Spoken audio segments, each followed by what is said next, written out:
warahmatullahi wabarakatuh. Perkenalkan, saya Ika Sukmawati, Magister Pendidikan, dosen program studi Pendidikan Biologi, Fakultas Keguruan dan Ilmu Pendidikan, Universitas Tidar. Pada kesempatan kali ini, saya akan menjelaskan yang saya ajukan dalam PDD UKT-PT bidang pengajaran, yaitu mata kuliah genetika.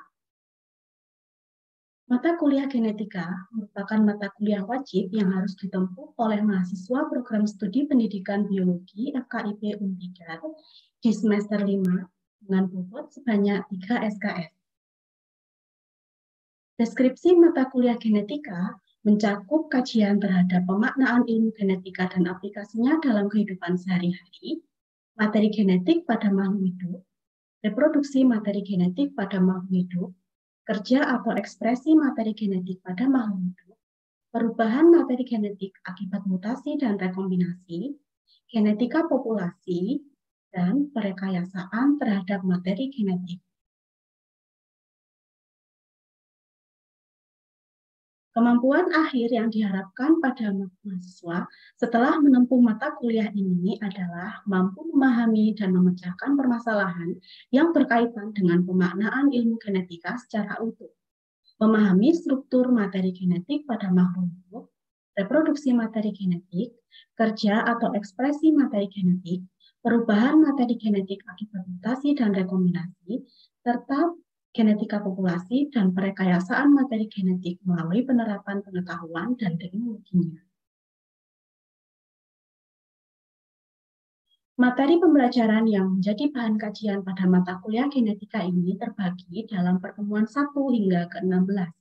Adapun pertemuan ke-8 dan pertemuan ke-16 digunakan untuk pelaksanaan ujian tengah semester dan ujian akhir semester. Pada pertemuan pertama, mahasiswa mempelajari kontrak perkuliahan, ruang lingkup genetika, dan aplikasinya dalam kehidupan. Pada pertemuan kedua, mahasiswa mempelajari konsep gen, kromosom, dan lokus, serta struktur DNA dan RNA sebagai materi genetik. Pada pertemuan ketiga, mahasiswa mempelajari replikasi DNA.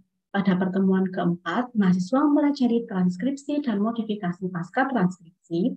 Pada pertemuan kelima, mempelajari translasi dan kode genetik. Pada pertemuan keenam, Mendel 1 dan 2. Pada pertemuan ketujuh, pindah silang, pautan kelamin, dan non-disjunction. Pada pertemuan ke-9, mahasiswa mempelajari interaksi gen. Pada pertemuan ke-10, mahasiswa mempelajari pola-pola hereditaritas. Pada pertemuan ke-11, mempelajari mutasi. Pertemuan ke-12, rekombinasi. Pertemuan ke-13, genetika populasi. Dan yang terakhir, pertemuan 14 dan 15 digunakan untuk mempelajari prosedur dasar rekayasa genetika serta aplikasinya dalam berbagai bidang kehidupan yang meliputi bidang kesehatan, bidang pertanian, bidang industri, kelautan, dan juga lingkungan. Sistem pembelajaran yang diterapkan pada mata kuliah genetika ini adalah pembelajaran online. Pembelajaran online sendiri terbagi menjadi dua, yaitu pembelajaran online dan pembelajaran online secara asinkron. Untuk pembelajaran online sinkron dilakukan melalui video conference yang berbantuan aplikasi Zoom dan juga Google Meet. Untuk pembelajaran online yang diselenggarakan secara asinkron, itu melalui sharing video pembelajaran, materi atau sumber belajar dalam bentuk PPT ataupun PDF, forum diskusi, dan aktivitas lainnya. Aktivitas-aktivitas tersebut dilaksanakan melalui Learning Management System yang dimiliki oleh Universitas Tidar, yaitu ELITA Untidar.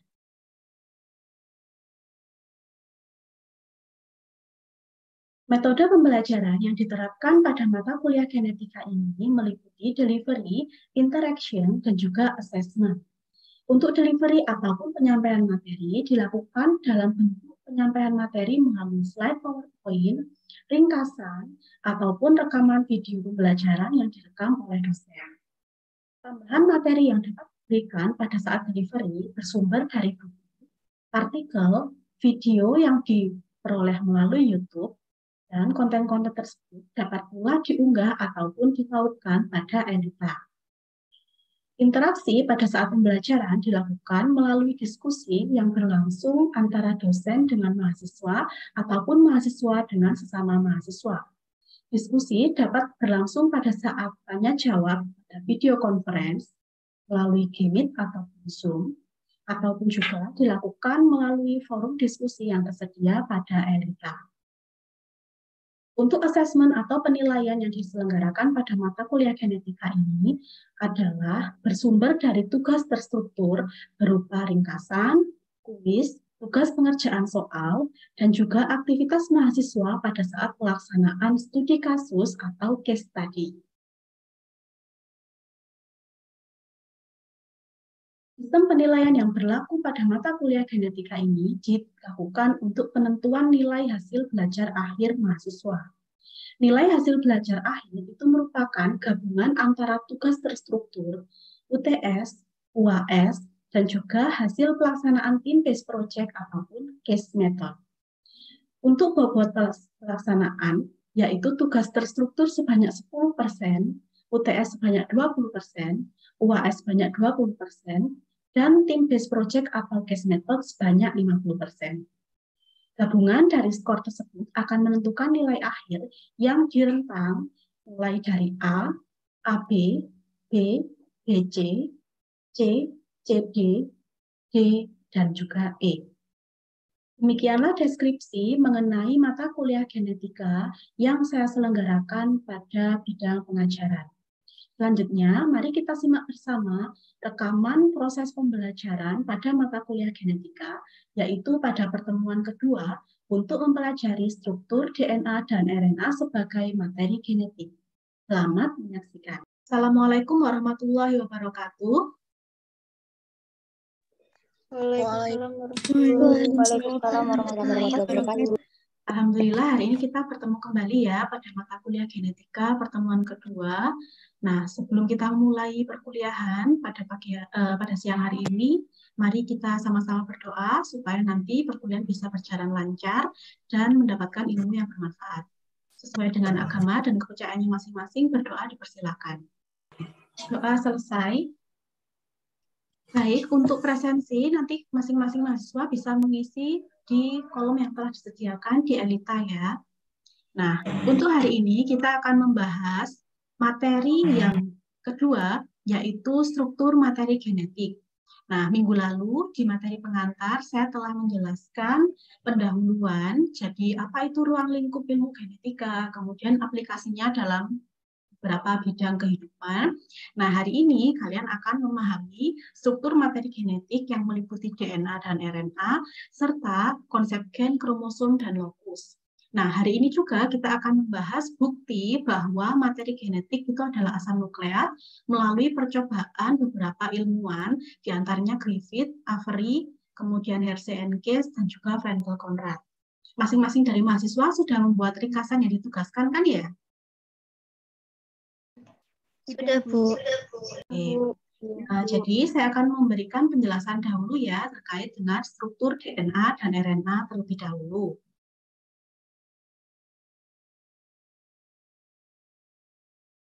Oke, materi genetik. Jadi materi genetik seperti yang telah kalian ketahui itu tersimpan dalam bentuk asam nukleat. Ada dua macam asam nukleat, yaitu deoksiribonukleik acid atau yang disingkat dengan DNA dan ribonukleik acid atau RNA. Nah, secara umum asam nukleat itu merupakan makromolekul dan dia tersusun dari gugus fosfat, gula berkarbon 5 atau gula pentosa, dan juga basa dari senyawa siklik yang mengandung nitrogen atau yang biasa kalian kenal sebagai basa nitrogen. Nah, jadi jika kita membahas tentang materi genetik, maka ruang lingkup pembahasan kita itu adalah DNA dan juga RNA. Nah, sebagai informasi, asam nukleat ini pertama kali diisolasi dari inti sel oleh F. Mischer pada tahun 1869. Nah, berikut ini adalah bentuk dari struktur DNA ya. Ada seperti ini ya, bentukan seperti pita yang berpilin, ini disebut dengan double helix. Kemudian ada struktur gula deoksiribosa yang ditunjukkan dengan segi 5 berwarna putih. Kemudian ada juga struktur gugus fosfat ditandai dengan lingkaran yang bersimbol P dan juga basa nitrogen yaitu segi 6 dan juga segi 5 yang berada di tengah dan disimbolkan dengan huruf ACTG. Nah, seperti ini. Nah, berikutnya adalah komponen penyusun DNA dan RNA. Seperti yang tadi telah disebutkan ya, ada beberapa yaitu gula pentosa, kemudian juga basa. Nah, untuk komponen gula pentosa dan juga basa ini, dia merupakan komponen yang paling mendasar dalam membedakan DNA dan RNA. Nah, gula pentosa yang menyusun DNA adalah 2-deoksiribosa, sedangkan gula pentosa yang menyusun RNA adalah ribosa. Nah, terdapat 4 macam basa, tadi sudah digambarkan ya di slide sebelumnya, yaitu adenin, guanin, kemudian timin, dan sitosine. Sementara itu, untuk basa yang terdapat hanya pada RNA, itu juga ada satu ya, pengganti timin, yaitu urasil. Nah, kemudian ada perbedaan antara urasil dan timin itu adalah pada adanya gugus metil pada posisi karbon kelima pada cincin yang menyusunnya itu. Nah, adenin dan guanin merupakan basa bercincin ganda yang disebut purin, sedangkan sitosin, timin, dan juga urasil merupakan basa cincin tunggal yang disebut dengan pirimidin. Saya lanjutkan ya penjelasannya. Nah, DNA dan RNA itu merupakan asam nukleat ya. Molekul DNA dan RNA itu adalah molekul besar yang tersusun dari subunit-subunit. Nah, adapun subunit penyusun DNA dan RNA itu adalah nukleotida. Satu nukleotida itu terbentuk dari 3 unit, yaitu gugus fosfat, gula pentosa, dan basa. Nah, kemudian polinukleotida barulah itu yang disebut dengan asam nukleat DNA atau RNA. Masing-masing molekul gula dan fosfat itu membentuk kerangka yang disebut dengan kerangka gula fosfat. Dan satu sama lainnya dia terikat pada ikatan 5,3 fosfodiester. Jadi yang memberikan dia itu struktur awalnya itu adalah gula dan juga fosfat diikat oleh 5,3 fosfodiester, baru nanti dia masing-masingnya akan berikatan dengan basa nitrogen yang berbeda. Nah, kemudian terkait dengan strukturnya, RNA biasanya berbentuk polimer untin tunggal yang tersusun dari sekuen nukleotida panjang. Nah, DNA biasanya berbentuk unting ganda.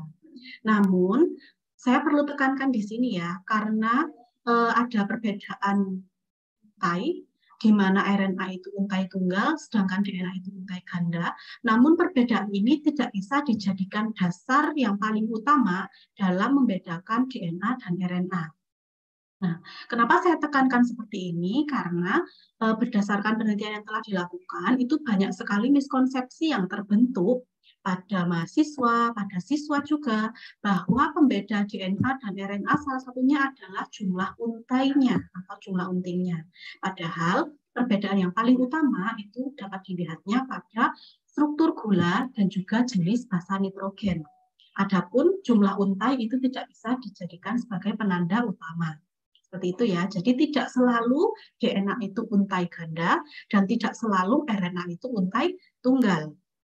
Jadi ada juga RNA yang untai ganda, ada DNA yang untai tunggal. Seperti itu yang harus diperhatikan oleh mahasiswa. Nah, selanjutnya gambar ini menjelaskan adanya polaritas yang berbeda pada DNA. Jadi jika kalian lihat ya, untuk DNA itu kan dia memiliki 2 untai ya. 2 untai di sini tapi arahnya tidak sama. Nah, untuk arahnya itu dapat dilihat yang satu arah 5 ke 3, sedangkan yang satunya arah 5 ke 3-nya berjalan sebaliknya. Nah, oleh karena itu DNA dikatakan memiliki polaritas yang berbeda. Nah, polaritas ini itu penting. Kenapa penting? Karena ini menentukan urutan nantinya DNA itu bisa direplikasi, DNA itu ditranskripsi, itu berdasarkan urutan 5 ke 3 ini. Nah, untuk penamaan 5 dan 3 itu didasarkan pada karbon yang diikat dan juga karbon yang bebas pada ujung ke ujungnya. Nah, seperti ini ya, pada struktur gula deoksiribosa.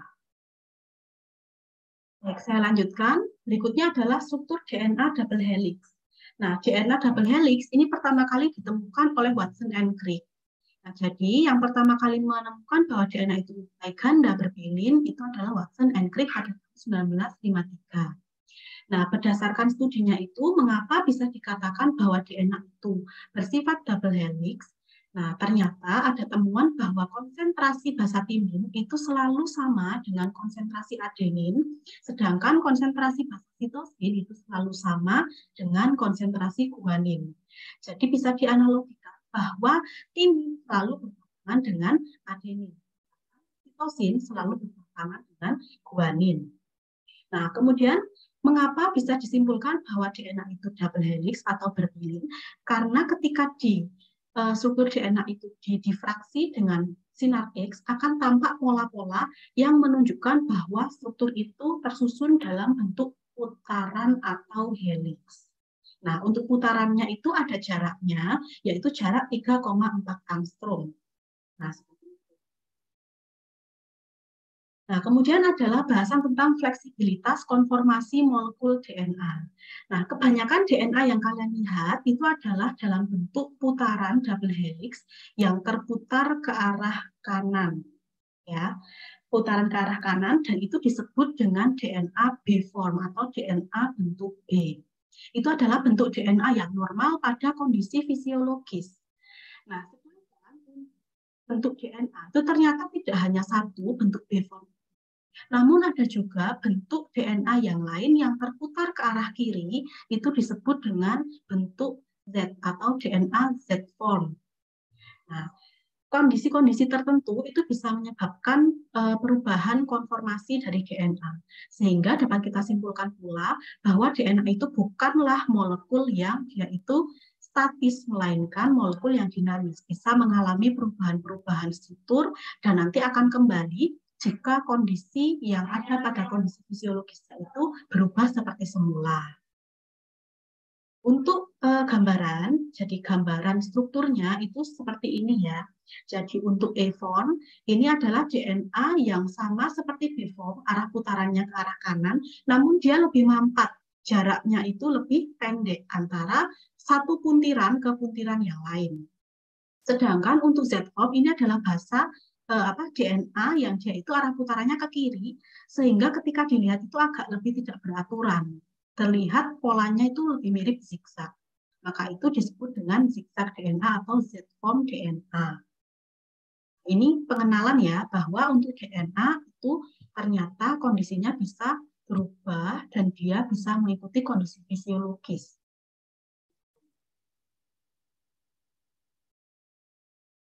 Nah, sekarang kita akan beralih ke pembahasan tentang pengepakan pada kromosom eukariotik. Seperti yang kalian telah tahu, tadi kan sudah membahas tentang materi genetik berupa untaian DNA ya. Nah, nyatanya DNA pada inti sel kita itu tidak selalu berbentuk benang-benang yang tidak beraturan, namun pada kondisi tertentu dia akan dimampatkan supaya apa? Supaya mempermudah ketika proses pembelahan sel. Nah, ada 3 level pemampatan pada DNA. Yang pertama adalah level 1, yaitu pengepakan DNA menjadi bentukan negatif supercoil dengan bantuan protein-protein histon. Nah, strukturnya yang dibentuk adalah struktur yang disebut dengan nukleosom. Jadi kalian bisa lihat dari arah kanan ya, dari arah kanan. Nah, di sini ada DNA, kemudian ketika dia berasosiasi dengan nukleosom, maka dia akan berasosiasi dengan protein histon, maka dia akan membentuk nukleosom. Nah, nukleosom itu saling berinteraksi satu sama lain, ditambahkan dengan protein histon 1, akan membentuk benang-benang kromatin. Nah, benang kromatin itulah yang nantinya pada saat metafase itu mengalami pemampatan lebih lanjut menjadi sebuah kromosom. Nah, untuk kromosom, itu setiap kromosom mengandung satu molekul DNA untai ganda yang sangat panjang dan beberapa macam protein. Nah, proteinnya tadi bisa kalian lihat di sini, ada histon, kemudian non-histon, itu yang membantu dalam pemetakan kromosom menjadi bentuk yang sangat mampat. Nah, ada dua macam bentukan dari kromosom. Yang pertama adalah bentuk linear, seperti yang bisa kalian lihat pada kromosom manusia, kemudian juga hewan dan tumbuhan. Ada pula kromosom yang bentuknya itu adalah sirkuler atau melingkar. Ini biasanya dijumpai pada kromosom prokariotik dan juga plasmidnya, serta DNA yang terdapat pada mitokondria dan kloroplas. Nah, jadi di sini kalian juga mendapatkan gambaran ya, bahwa DNA itu tidak hanya terdapat pada sel, namun juga terdapat pada organel, yaitu mitokondria dan kloroplas, yang bentuknya ternyata berbeda dengan DNA pada inti. Nah, kemudian berdasarkan jumlah yang dimiliki setiap organisme untuk masing-masing kromosom, itu ada pembedaan organisme menjadi diploid, haploid, seperti itu ya. Nah, untuk sel-sel yang berada dalam kondisi diploid, maka disebut dengan sel somatik. Sedangkan untuk sel yang hanya memiliki satu set atau satu salinan dari masing-masing kromosom, dikatakan dalam kondisi yang haploid. Nah, di sini adalah gambaran mikrograf cahaya yang menunjukkan kromosom sel somatik manusia dan setiap kromosomnya ini sudah terduplikasi. Nah, kemudian di gambar sebelah kanan ini adalah gambar karyotype atau kromosom-kromosom dari individu laki-laki normal yang dijajarkan mulai dari kromosom 1 sampai kromosom ke-23. Di mana kromosom ke-23-nya ini adalah kromosom kelamin yang bisa dibedakan menjadi kromosom X dan kromosom Y. Nah, sekarang kita masuk ke sesi pertanyaan ya. Nah, tadi sudah mengenal dari kromosom, kemudian juga ada sentromer yang merupakan bagian yang sangat mampat dari sebuah kromosom. Nah, berdasarkan bentuk-bentuknya itu bisa dibedakan berdasarkan letak ke sentromer. Jadi sentromer ada di mana, dia bisa menentukan bentuk kromosom dan diklasifikasikan menjadi bentuk tertentu. Siapa yang ingin berpendapat berdasarkan letak sentromer bisa dibedakan menjadi apa saja kromosom itu? Mohon izin menjawab, Bu. Baik, Mbak Maulina ya. Ya, perkenalkan nama saya Maulina Finsa Putri dengan LM terakhir 056. Untuk kromosom sendiri, letak sentromer sendiri, kromosom dapat dibedakan menjadi 4, Bu. Yang pertama ada metasentrik, yang kedua ada submetasentrik, yang ketiga ada akrosentrik, dan yang terakhir yaitu telosentrik. Oke, jadi ada 4 bentukan kromosom ya, berdasarkan letak sentromernya. Mari kita cek bersama. Jadi, untuk sentromer itu merupakan daerah pada kromosom yang sangat mampat. Nah, berdasarkan lokasinya itu bisa berbeda-beda ya. Berdasarkan letaknya, kromosom dapat dibedakan menjadi metasentrik, submetasentrik, akrosentrik, dan telosentrik. Jadi benar ya yang dikatakan oleh Mbak Maulina tadi. Untuk metasentrik, ini adalah kondisi ketika kromosom memiliki letak sentromer berada di tengah. Submetasentrik ini kromosom yang memiliki sentromer yang terletak di antara ujung dan tengah. Sedangkan untuk akrosentrik ini sentromer berlokasi hampir di ujung, jadi mendekati ujung. Sedangkan telosentrik, sentromer berada di ujung kromosom. Nah, untuk gambarannya seperti ini dapat dilihat pada tabel atau gambar yang tersedia di sebelah kanan. Nah, kemudian untuk konsep yang berikutnya adalah hubungan antara gen, kromosom, dan juga locus. Nah, jadi untuk keturunan itu memperoleh gen dari induk atau orang tua melalui kromosom yang diwarisi pada saat pembelahan. Setiap gen pada DNA organisme berada pada lokus spesifik kromosom tertentu. Nah, jumlah kromosom yang kita warisi dari orang tua adalah satu set atau sepasang, yang itu disebut dengan kromosom homolog. Nah, setiap kromosom homolog mengandung gen untuk satu sifat tertentu. Nah, gennya itu dapat sama atau berbeda, yang itu disebut dengan alel. Jadi gen itu ada sepasang pada masing-masing kromosom homolog, dan itu disebut dengan alel atau variasi atau bentuk alternatif dari sebuah gen. Baik, selanjutnya adalah pembahasan tentang genetik adalah asam nukleat. Jadi ini berkaitan dengan penugasan yang telah kalian lakukan, yaitu menyusun ringkasan terkait dengan hasil percobaan Griffith, kemudian hasil percobaan Avery, hasil percobaan dari Hershey and Kiss, dan Frankel Conrad. Nah, untuk kesempatan pertama, ini kita akan mempresentasikan dari kelompok 1, bukti bahwa materi genetik adalah DNA yang akan dipresentasikan oleh kelompok pertama. Kepada kelompok pertama, saya persilakan. Baik Ibu, terima kasih untuk kesempatannya. Kepada yang terhormat Ibu Ika Sukmawati MPD selaku dosen pengampu, dan kepada teman-teman semuanya yang berbahagia, perkenalkan kami dari kelompok 1 beranggotakan Dian Pengestuti dengan NPM terakhir 040, kemudian ada Meita Aditriani dengan NPM 043, dan saya sendiri Aulia Salsabila dengan NPM terakhir 102. Nah, pada kesempatan kali ini kami akan mempresentasikan sedikit terkait dengan percobaan Frederick Griffith atau transformasi.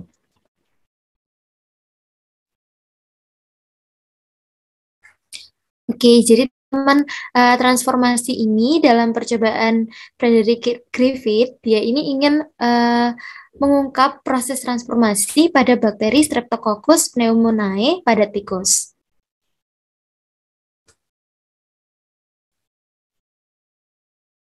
Nah, jadi bakteri Streptococcus pneumoniae ini ada yang memiliki sifat virulen atau patogen dan avirulen. Jadi Pneumococcus virulen dengan kapsul berbentuk struktur koloni yang besar dan halus sehingga ditetapkan sebagai tipe S atau smooth. Pneumococcus avirulen yang tidak berkapsul tersebut menghasilkan koloni kecil dengan permukaan kasar atau yang disebut dengan tipe R atau row.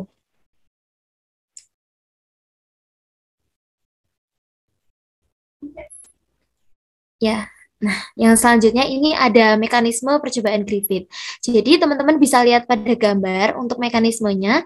Untuk yang pertama itu menyuntikkan bakteri hidup virulen serotip 3S ke tikus, dan hasilnya beberapa hari kemudian tikus tersebut mati serta di dalam darahnya ditemukan bakteri 3S yang banyak. Kemudian dilanjutkan dengan menyuntikkan bakteri avirulen serotip 2R ke tikus lainnya, di mana hasilnya tikus tersebut tetap hidup dan tidak mengalami pneumonia. Kemudian yang tahap selanjutnya, Griffith melanjutkan percobaan dengan memanaskan bakteri virulen serotip 3S yang menyebabkan bakteri tersebut mati. Kemudian menyuntikkan bakteri tersebut kepada tikus dan hasilnya seperti yang sudah diduga bahwa tikus tersebut tetap hidup dan sehat.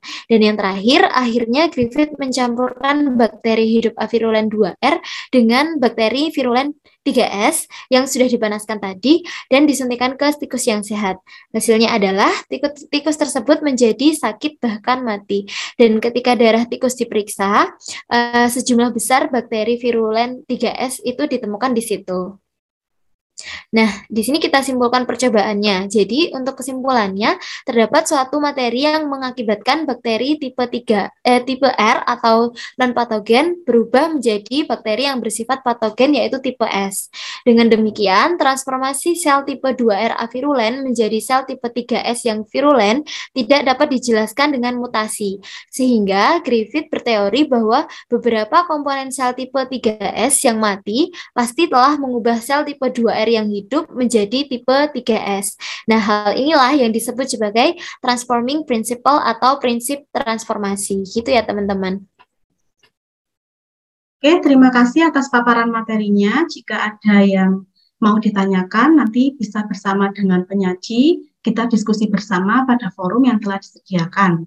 Nah, untuk pertemuan dari minggu depan, ada satu tugas yang dapat yang harus kalian susun, yaitu adalah tugas membuat ringkasan pada materi replikasi DNA.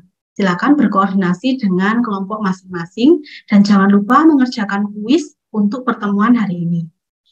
Demikian atas perhatian dari teman-teman sekalian, saya ucapkan terima kasih. Mohon maaf atas kekurangannya. Wassalamualaikum warahmatullahi wabarakatuh. Demikianlah video penjelasan saya terkait mata kuliah genetika sebagai ajuan PDD UKTPT bidang pengajaran. Terima kasih. Wassalamualaikum warahmatullahi wabarakatuh.